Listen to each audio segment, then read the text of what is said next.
यूहन्ना रचित सुसमाचार पहला अध्याय उसका 12 और 13 वचन में इस प्रकार से लिखा हुआ है, परंतु जितनों ने उसे ग्रहण किया उसने उन्हें परमेश्वर का संतान होने का अधिकार दिया, अर्थात उन्हें जो उसके नाम पर विश्वास रखते हैं। वे ना तो लहू से, ना शरीर की इच्छा से, ना मनुष्य की इच्छा से, परंतु परमेश्वर से उत्पन्न हुए हैं।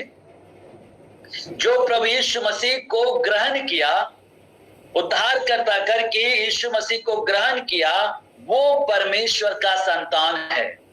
और वो शरीर की इच्छा से नहीं बल्कि परमेश्वर की इच्छा से या परमेश्वर से उत्पन्न हुए हैं। ये परमेश्वर का वचन हमसे कहता है। तो आइए हम कुछ बातों को इस मिलाप वाला तंबू से हम सीखते हैं। जब आप निर्गमन की पुस्तक उसका 26 अध्याय को पढ़ेंगे और विशेष करके 15 वचन से लेकर 30 वचन तक जब आगे पढ़ेंगे, वहां पर हम पढ़ सकते हैं इसके बारे में। आज जो है कलीसिया महापवित्र स्थान है। हालेलुया।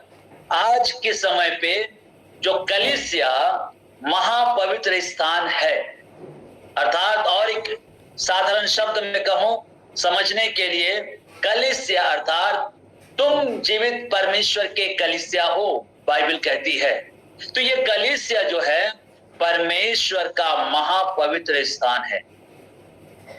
जब हम इस निर्गमन 26 अध्याय को जब पढ़ते हैं, वहां पर पाते हैं कि महापवित्र स्थान जो है बबूल के लकड़ियों से बना हुआ या बबूल के लकड़ियों के तख्तों से बना हुआ था, जिसके ऊपर सोने से मढ़ा हुआ था।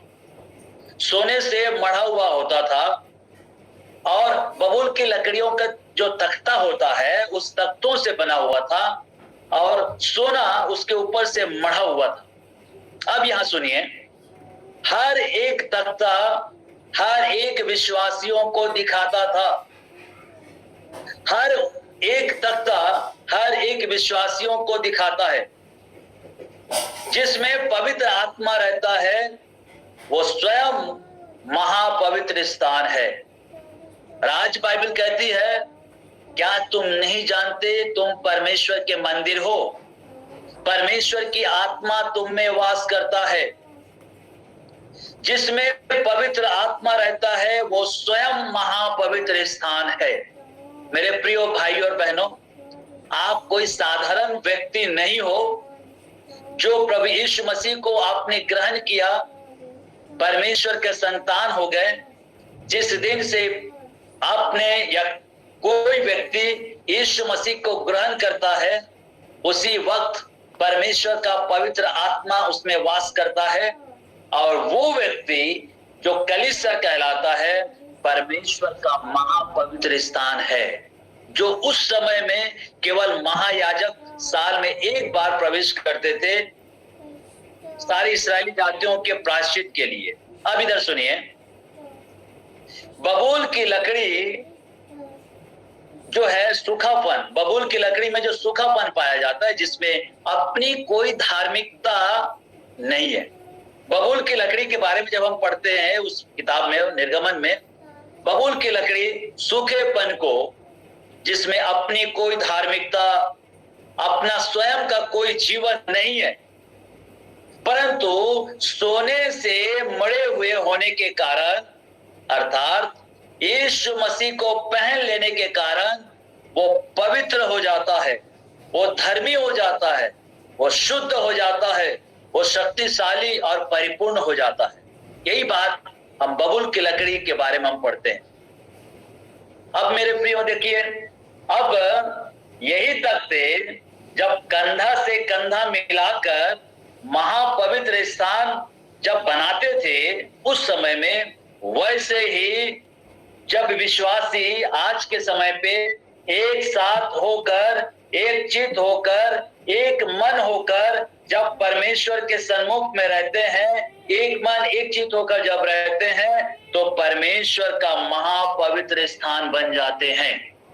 हम जितने जो मसीह विश्वासी कहलाते हैं, जब हम एक मन एक चित्त होके जब हम रहते हैं प्रेम से, तब ये वचन कहता है कि वो परमेश्वर का महापवित्र स्थान बन जाते हैं।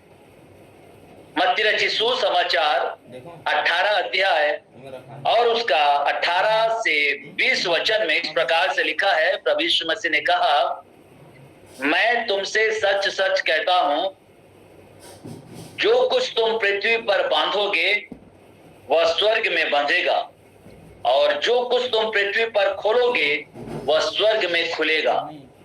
फिर मैं तुमसे कहता हूं, यदि तुम में से 2 जन पृथ्वी पर किसी बात के लिए एक मन होकर उसे मांगे, तो वह मेरे पिता की ओर से जो स्वर्ग में है उनके लिए हो जाएगी।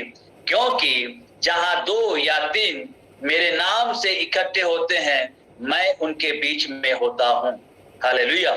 आज विश्वासी एक मन चित्त की जब होते हैं, परमेश्वर का महापवित्र स्थान बन जाते हैं। मेरे प्रिय भाइयों बहनों, जब हम सब विश्वासी मिलकर जब एक चित्त होकर जब हम प्रार्थना करते हैं, हमारा शहर बच जाता है, हमारा देश बच जाता है। आप और मैं परमेश्वर का महापवित्र स्थान है, जहां परमेश्वर का वास स्थान है। जब हम विश्वासी मिलकर जब प्रार्थना करते हैं, हमारा शहर बच जाता है, हमारा देश बच जाता है, ये बाइबल कहती है।